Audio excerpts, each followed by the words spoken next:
आजादी की धुन बजी और निकल पड़े मतवाले।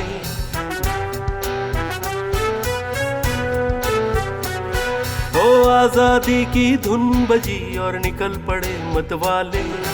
गांव शहर की गलियों से आए हैं हिम्मत वाले। बांध कफन जब घर से निकले बलिदानी की राहों पर। झूम उठा सावन मौसम का गलियों और चौराहों पर। वंदे मातरम वंदे मातरम वंदे मातरम वंदे मातरम।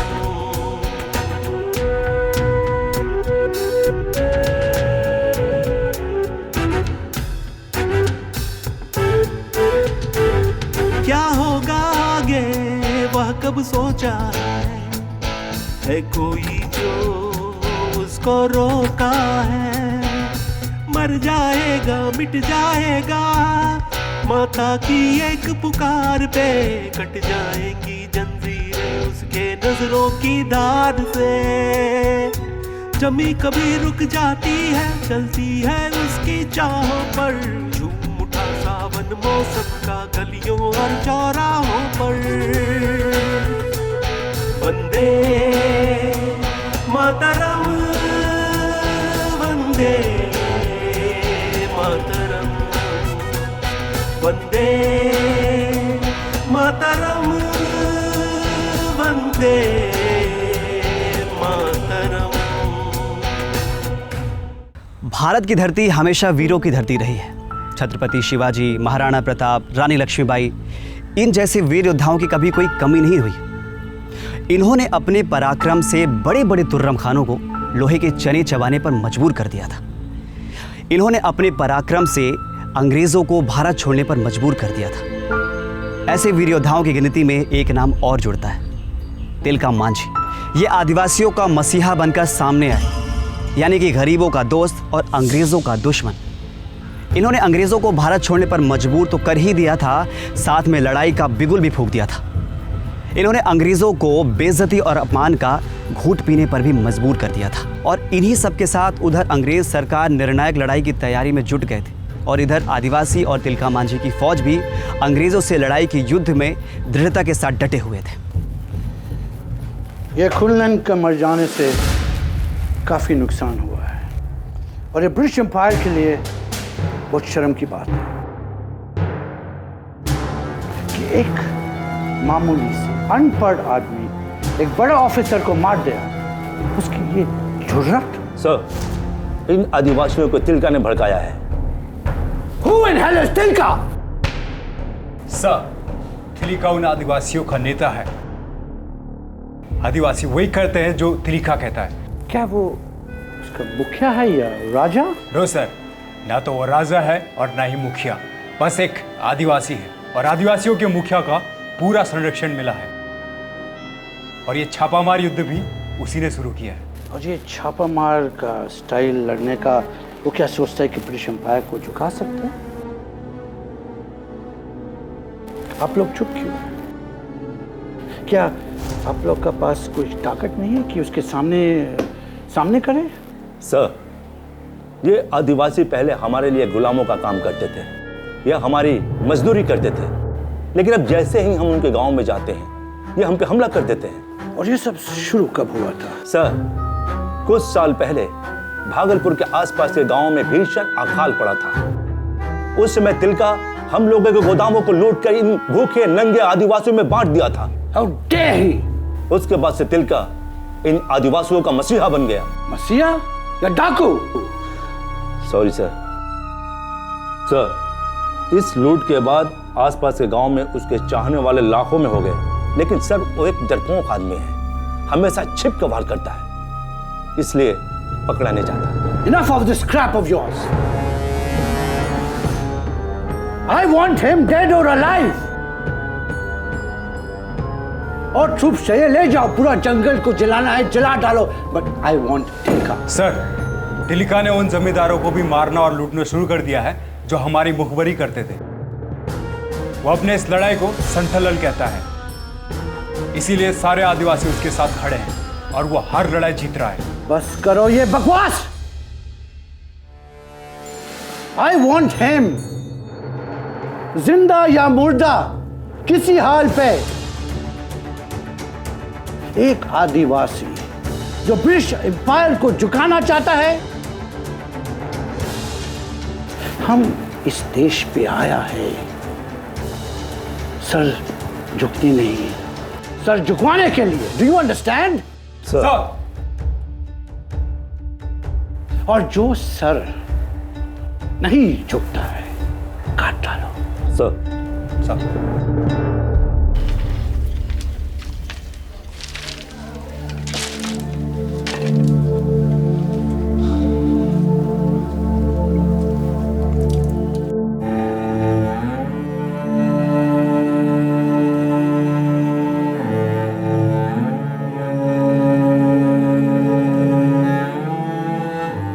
क्या हुआ, इतने उदास क्यों हो? चेहरा क्यों उतरा हुआ है तुम्हारा?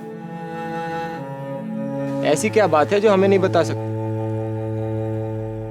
रो काहे रही हो? रो ना तो और क्या करूं? बहादुर संथालों की पत्नियां ऐसे आंसू नहीं बहाती। बताओ क्या बात है? देखिए, हमें तुम्हारी बहादुरी पर पूरा अभिमान है, पर हर समय मन में एक भय लगा रहता है। भाई? कैसा भय? तुझे खोने का भय। और कैसा भय? माँ, अगर अपनी मातृभूमि की रक्षा करते करते मैं अगर वीर गति को भी प्राप्त हो गया तो ये तो पूरे संथालों के लिए सम्मान की बात होगी ना। सम्मान? बेटा, बड़े प्यार से तेरा नाम ना हमने जबरिया पहाड़िया रखा था। जैसे जैसे तू बड़ा होता गया, अपनी बहादुरी से तूने अपने नाम को सही साबित किया। लेकिन इस लड़ाई में अगर तुझे कुछ हो गया ना, ये सोच के मेरा दिल कांप जाता है। माँ, संथालों की परवरिश ही जंगल का बेटा कहकर की जाती है। ये फिरंगी सरेआम हमारा जंगल काट रहे हैं और हमारे अपने लोग ही उसी काम में उनका साथ दे रहे हैं। वो हमसे ताकतवर है, इसी बात का भय है ना आप दोनों को। पर माँ, भय उनको भी है हमारा, इसलिए तो उन्होंने हमारा नाम तिलखा मांझी रखा है। तुम्हें पता है ना माँ, पहाड़ी भाषा में तिलखा का क्या मतलब होता है? गुस्सेल और लाल लाल आंखों वाला इंसान। आपको तो हर समय बस हंसी सूझती है और यहाँ हमारी जान निकले जा रही है। हम आदिवासियों को थोड़ा कम सभ्य समझा जाता है क्योंकि हम जंगल में रहते हैं और जंगल ही हमारा घर है। लेकिन एक चीज जो हमें कूट कूट कर भरी है और वो है बहादुरी। और ये बात नहीं है कि संथाली के केवल पुरुष ही बहादुर है, और हमारी स्त्रियां भी हमसे कदम मिलाकर चलती हैं। माँ, हमारी माएँ बचपन से ही हमें शेर की तरह पालती है, बचपन से ही जंगल में अकेले भेज देती है ताकि हमारा भय हमेशा के लिए निकल जाए। तुझे याद है माँ, जब कुछ साल पहले भीषण अकाल से लोग भूखे मर रहे थे, तब तूने क्या कहा था कि अब कोई यहाँ भूखे नहीं मरेगा। हाँ मेरे लाल, मुझे सब कुछ याद है। तूने सरकारी गोदाम लूटकर भूखे गांव वालों का पेट भरा था। माँ, तो तुमने ही तो मुझे वो ताकत दी थी कि मैं अन्याय के खिलाफ आवाज उठा सकूं और उनके खिलाफ विद्रोह कर सकूं। वीरों की पत्नियां युद्ध में जाते हुए अपने पति को अपने हाथों से तिलक करती है, अपने हाथों से लड़ने के लिए उन्हें हथियार देती है ताकि युद्ध में उनकी ताकत दुगनी हो जाए। मुझे बहुत गर्व है, मुझे ऐसा बहादुर बेटा मिला है। थोड़ी देर के लिए मैं स्वार्थी हो गई थी। बेटे के लिए स्वार्थी होना कोई बुरी बात नहीं माँ, लेकिन मैं चाहता हूँ कि कल मैं जब युद्ध में जाऊं तो आप दोनों मुझे खुशी खुशी विदा करें, ना कि ऐसे रोते हुए।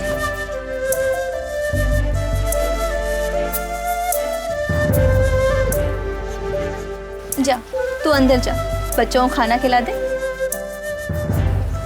आज अपने बेटे को मैं अपने हाथ से खाना खिलाऊंगी। आंसू पोंछो अपने। और हाँ, तू भी खाना खा लेना, भूखी मत रह जाना। अब क्या हुआ? कुछ नहीं। तू चाहे जितना बड़ा हो जाए, लेकिन मेरे लिए ना जबरिया ही रहेगा। वही जबरिया जो छोटी छोटी बातों के लिए जिद किया करता था। माँ, एक बात मानोगी मेरी? क्या?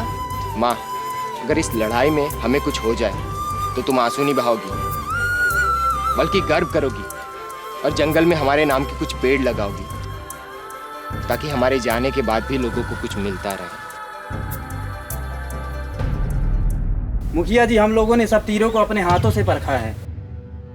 बंधु, युद्ध में अगर नजर हटी तो मौत निश्चित है। हम सब आपस में भले एक हों, लेकिन युद्ध में हम किसी पर भरोसा नहीं कर सकते। ठीक कहा आपने।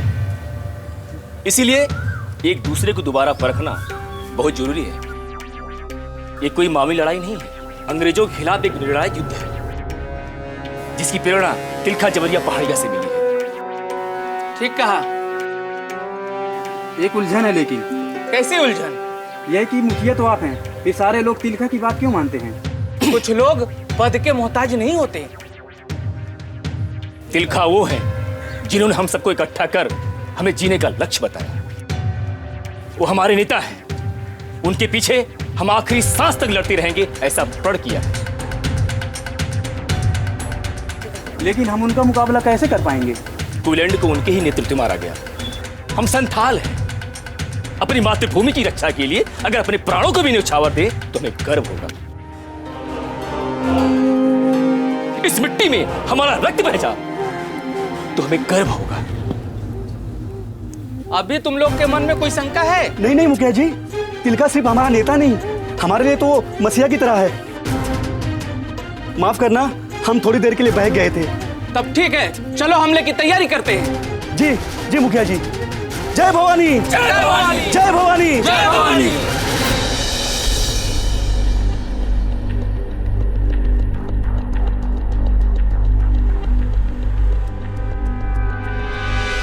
ये गोले देख रहे हैं, ये है अंग्रेज, और ये जो टहनियां हैं ये है हम, और ये देख रहे हैं ये है क्वीलैंड।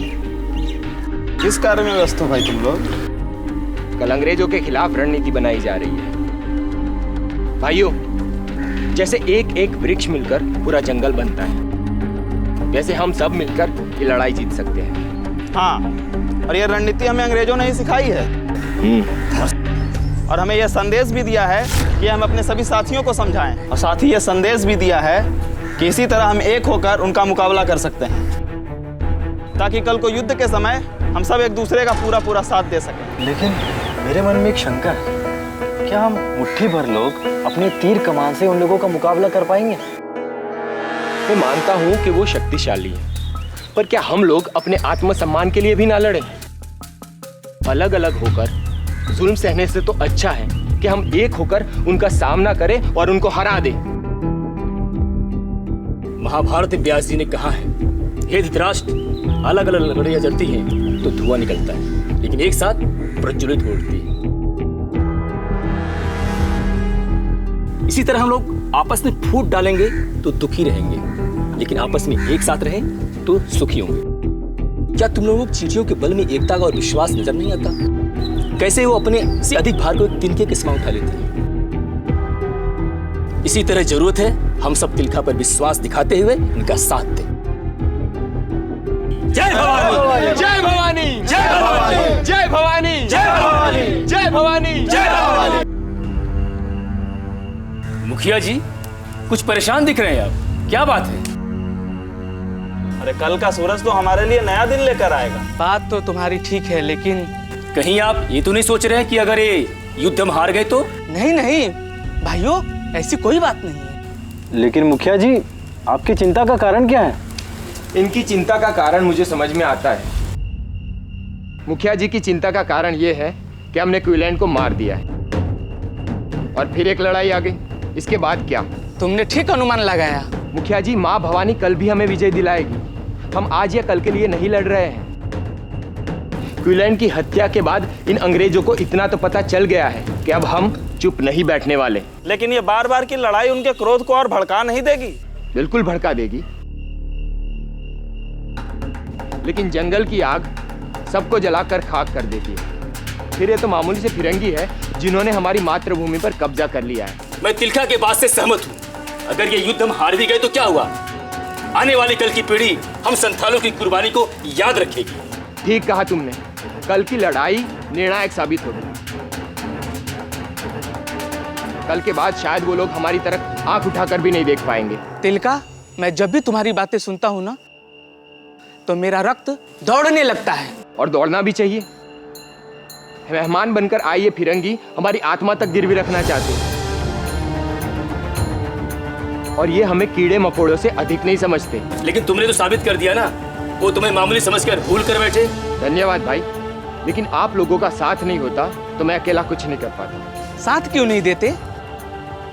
अच्छे कार्य के लिए तो खुद ब खुद कारवां आगे बढ़ते चला जाता है। और तुमने तो हमारे हित के लिए लड़ाई लड़ी है, क्यों भाई लोग? हाँ।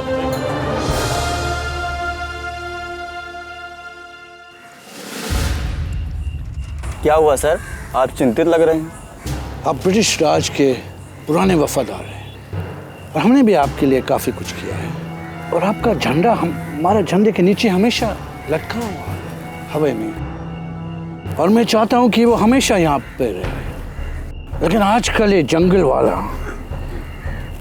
डाकू बन के हमारा खजाना लूट के आम आदमी में बांट रहा है जैसे वो कोई भगवान, as if some damn God.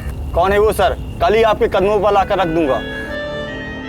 सब जबरिया पहाड़िया का है। जबरिया? हाँ, तुम लोग के लिए जबरिया और हमारे लिए तिलका। सर वो गरीब और आदिवासी लोगों के लिए हिमायती बना हुआ है। आप अगर हमारा इसमें मदद नहीं कर सकता है तो आपका राजा बनने का क्या फायदा है यहाँ पे? सर आप परेशान मत होइए, मैं उसको आपको कदमों पर लाकर रख दूंगा, चाहे इसके लिए मुझे पूरे जंगल में आग लगा देनी पड़े।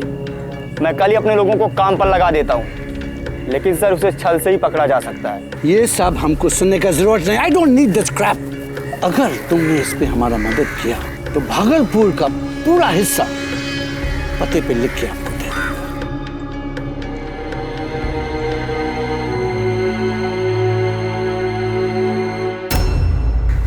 तुम इतना दुखी क्यों हो? दुखी न हो तो और क्या करूं?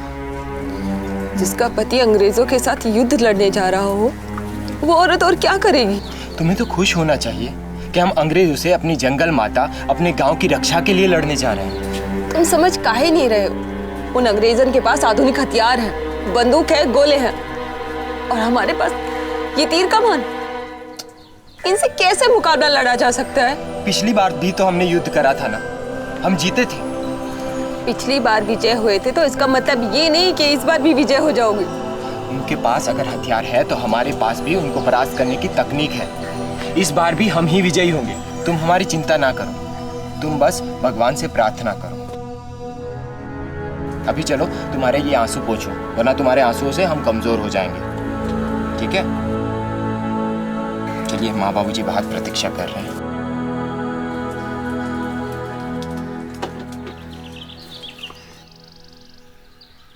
कोई चिंता मत करना, हम बहुत जल्दी वापस आएंगे। माँ, बाबूजी, मुझे आशीर्वाद दीजिए ताकि मैं ये लड़ाई जीत कर आऊं। बेटा, मेरा आशीर्वाद सदा तेरे साथ है। माँ भवानी हमेशा तुम्हारी रक्षा करे। बेटा, मेरी उम्र भी तुझे लग जाए, लेकिन जंगल माता की जिम्मेदारी अब तुझ पर है और साथ ही पूरे गांव की जिम्मेदारी भी तुझ पर है। आप चिंता ना करें बाबा, आप लोगों के घर परिवार की जिम्मेदारी अब हमारी जिम्मेदारी है। जब तक हम जीवित हैं, आप लोगों पे आंच नहीं आने देंगे। इतना घबराए हुए क्यों हो? क्या हुआ?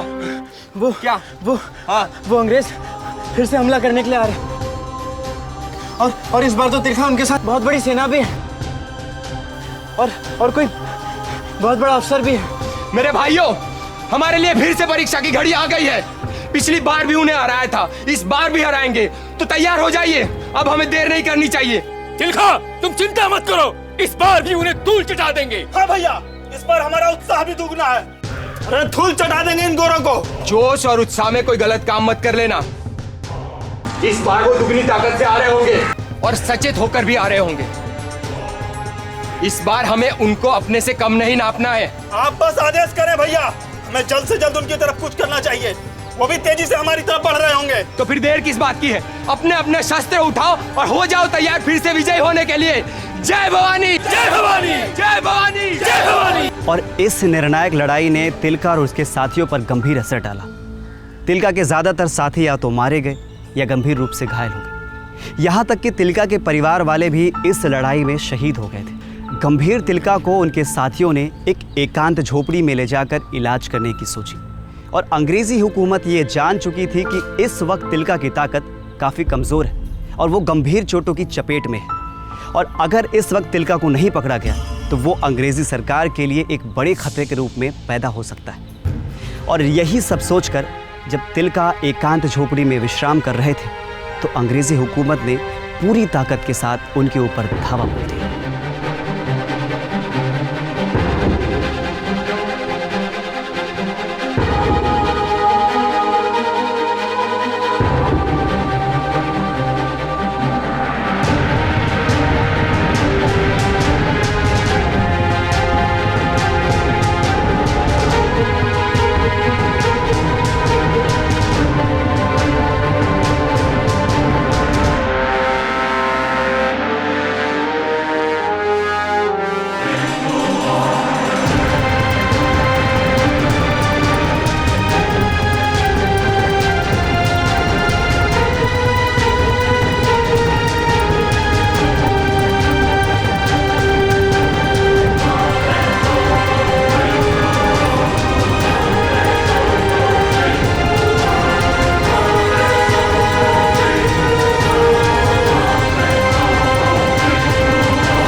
Congratulations, my angels. Thank you, sir. Good job. आज हम तुम सब पे बहुत खुश हैं। Thank you, sir. क्यों मिस्टर चिल्का? तुम्हें हमारी बादशाहत स्वीकार करना है या फिर हमारे खिलाफ बगावत?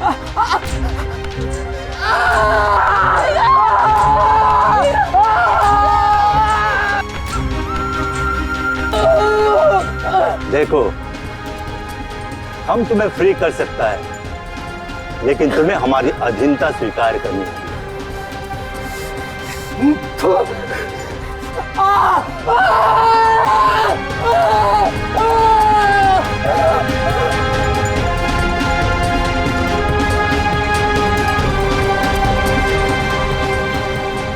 जब अंग्रेज तिलका पर जुल्म करते करते थक गए तो वो उसे उसी पेड़ से बांधकर वापस चले गए। उन्होंने तिलका को बहुत प्रलोभन देने की कोशिश की लेकिन देशभक्त देश पुरुष कभी किसी प्रलोभन में नहीं आते। उन्होंने अपना सर्वस्व भारत माता को समर्पित कर दिया। सादर नमन ऐसे वीर को जिन्होंने अपनी वीरता और योग्यता से अंग्रेजों के दांत खट्टे कर दिए थे। जय हिंद, जय भारत। आजादी की धुन बजी और निकल पड़े मतवाले गांव शहर की गलियों से आए हैं हिम्मत वाले। वंदे